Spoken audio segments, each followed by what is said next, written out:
Hallo, meine kleine Lieblings. Today we are talking about Heidi, and we are making soft bread rolls that the grandmother can eat. Well, actually, you don't know the grandmother yet, do you? We'll get to that. First, let's get started on our rolls. Cup and a half of water, 3 teaspoons of yeast, 2 tablespoons of sugar, 3 tablespoons of oil, 1.5 teaspoons of salt. I don't know why I'm giving you any of these measurements. I don't expect you to make it along with me. 3 teaspoons of malt powder. I forget exactly how this works, something with an amylase or something, but it makes bread very nice and soft. My hair is falling out. Heidi is the most emotional little girl you have ever known of. She feels so deeply. She hears that the grandmother cannot see anymore. She's blind. And she's so upset she starts sobbing. She says, "Will nothing make the light come back for you, grandmother? Maybe grandfather could make the light come back." And the grandmother says, "No, child, nobody can bring the light back." And then she hears that grandmother cannot eat the hard, dry, black bread that they have up on the Alps. And she says, "Grandmother, no!" And so once she goes off to Frankfurt, she squirrels away the soft white rolls so she can give them to grandma. She can eat them with her. Does she have? I don't know if she doesn't have teeth or what, but it's too hard for her. Stay where you are. Let's run through the other characters in Heidi. First, grandfather. Looks like a big old mean boulder on the outside. Is really a cinnamon roll on the inside. Peter is the goat herd. Doesn't care about reading. Grandmother, we already went over. She's always complaining. What a drag. Actually, the grandmother is kind of, I don't know. She lives in this little cottage, this little hut on the Alps with her daughter Brigitte and her grandson Peter, who does a very good job every day of taking all the goats to pasture. But is she happy? No. She says, "If only my Peter could read, then he could read me the hymns that I love from my hymn book. But he doesn't care about reading."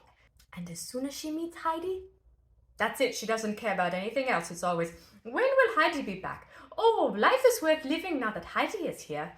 Your grandson is right there." But she doesn't care. The grandmother says, "I am old. I don't give any hoots anymore."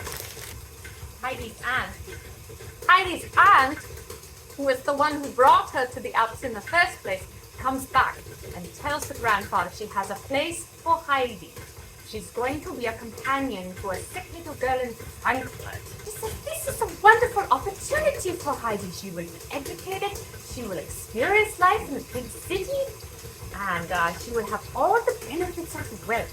She will sleep in a real bed instead of a hang down." But does she even ask Heidi if that's what she wants? No, of course not. Nobody asks Heidi what she wants. But you and I who are reading the book, know what she wants. Because we have seen from the very beginning, she fits right in. From the very first moment she comes up the steep hill, she's taking off her clothes until she's down to her undershirt. And she runs around after Peter the goat herd and gets to know all the little goats. Schwänli, Bärli, Schneehöppli, the little snail. Even her grumpy grandfather warms to her instantly because she's resourceful and smart and doesn't wear the feathers in her hat. My mixer is trying to walk away. While she is in Frankfurt, she meets Clara, who has spent much of her life in a wheelchair, just like Colin from The Secret Garden. We also meet Sebastian, the butler, and Tinette, the housemaid, and between the two there is so much sass you cannot believe it. I cannot get the bowl off the mixer. Is this good? I think it's good. It's maybe a little sticky, but it's nice and smooth. I think we're ready to let it rise. It has been 1 hour. Ooh. It is enormous. Well, you can't see what's going on. That's better. Now you get to see what's happening, and I get to sit down and rest my weary old bones. I shall cut these into 8 pieces. Half and half and half again. I did not measure these ones to make sure they are all the same size, so there might be some that are very big and some that are just a little bit big. Oh, they are turning out nicely. The only thing is I don't know any bread songs. That is work songs that you sing while you are making bread. I guess we could make one up.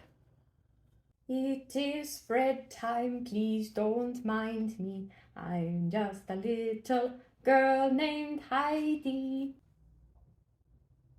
Clara can't walk, but she will soon. She's coming up to the Alps.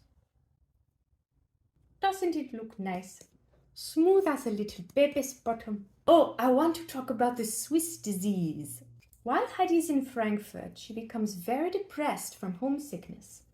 She even starts sleepwalking, and the servants all think that it is a ghost.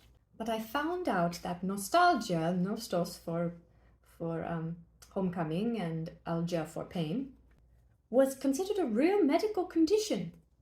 And particularly, people from Switzerland would get this terrible homesickness where they would really become ill. And it was very serious. They could even die from it. There was one theory that the change in the atmosphere was doing it. You know, you come off of the mountain and you just have different air and it's all dense. So anyway, that's what Heidi has, and it takes a very long time for anybody to actually realize that, yes, she needs to go home. And of course, as soon as she gets there and she sees the goats and grandfather and Peter and the grandmother, you know, she's better. Rolls have been rising. Want to see them? Oh, oh, oh! They are so pillowy. I just want to hold one up to my cheek and rest upon it. All right, time for an egg wash. Do you see this little snoot here? That's one of my little goats. We must be very careful while we wash these, or else all of the air will go out of them and we will have flat rolls. And the grandmother will say, why do you bring me these? Why do you toy with me? I cannot eat these flat rolls. I need something, something soft and pillowy. This one is especially tall. A little overachiever here. You do your thing, little roll. Don't let anybody hold you back. Now, some people like to put poppy seeds or sesame on their rolls, but I like them just like this. Au naturel. This one has a big bubble in it already. Schwäni, barely sits. Wait. Okay. Pretty little goats. I just want to talk about the cover of this book. I'll drop the accent for now because, okay, so first of all, this is 2 books in one. It's not just Heidi. It is also Hans Brinker. Wow! I don't actually know who Hans Brinker is, but it looks like he's Dutch. But that's not what we're talking. We're talking about Heidi this week. And I just want to show you, here's the Alps in the distance. Heidi loves to see the sunset over them and make them all rosy and fiery. Here is Heidi. Here's a good depiction of Heidi. Heidi does not look like Shirley Temple in the movie. She has curly hair, dark eyes. She does look a bit more like Snow White in this cover picture than you might expect. Here's one of the goats. I'm not sure which one. It might be Schwänli, it might be Bärli, it might be Schneehöppli. And this is grandfather. My God! Have they made the most handsome grandfather you have ever seen? I mean, look at him. He looks like Sean Connery smoking a pipe. He's just so handsome. Look at that beard and his hat. It's hard to concentrate on the book when you know that this man is on the right there on the cover, just standing there all rugged and masculine and But anyway, yeah, this is a wonderful book. Is it hot enough yet? Yeah. The oven better not take too long to heat up. These rolls just keep growing. Soon they will take over the whole kitchen. I want to tell you about Peter. Peter is so possessive of Heidi. Heidi's his only friend, really. They both live on the mountain, and he's just so happy when she comes because, in part, she shares her lunch with him because he never has enough to eat. He is a poor boy, and he's a growing boy. He needs more food, more sausage and cheese and bread. She goes away, and then she comes back. Some of the people from Frankfurt come to visit. Peter wants Heidi all to himself. So what he does when he sees one of her friends is he puts one fist in the air, and then he puts the other fist in the air, and he shakes his fists and gets so mad. These boys are going into the oven. Sleep well, little rolls.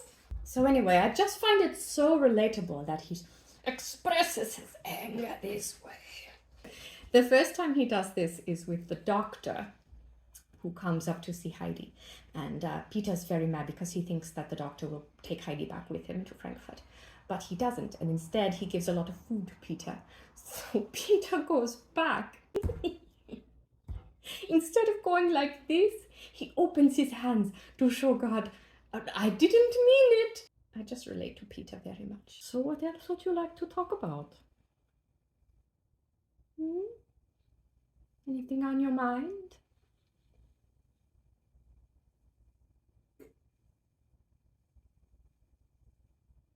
Okay. Oh, I just want to look at it.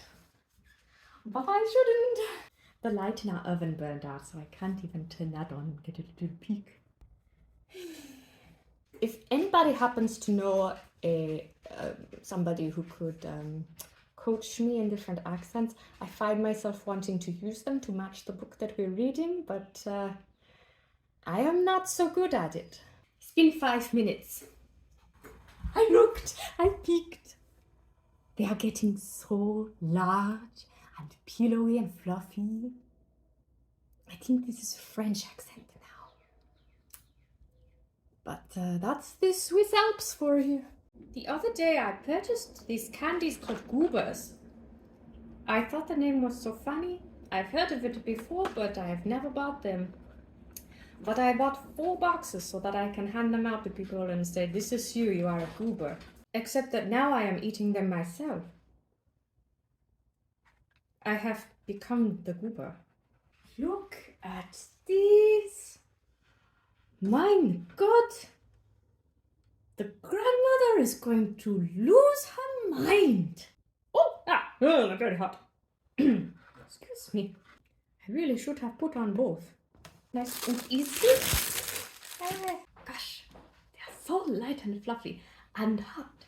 They are very, very hot. We will just let them rest for a little while. I do want to show you just one. Show you what a hard work has done. Oh. Look at this beauty. Oh, stop, Carrie, stop. I leave you here. Thank you for reading Heidi with me. It has been wonderful. Okay, go now. Bye. Auf Wiedersehen. Get lost.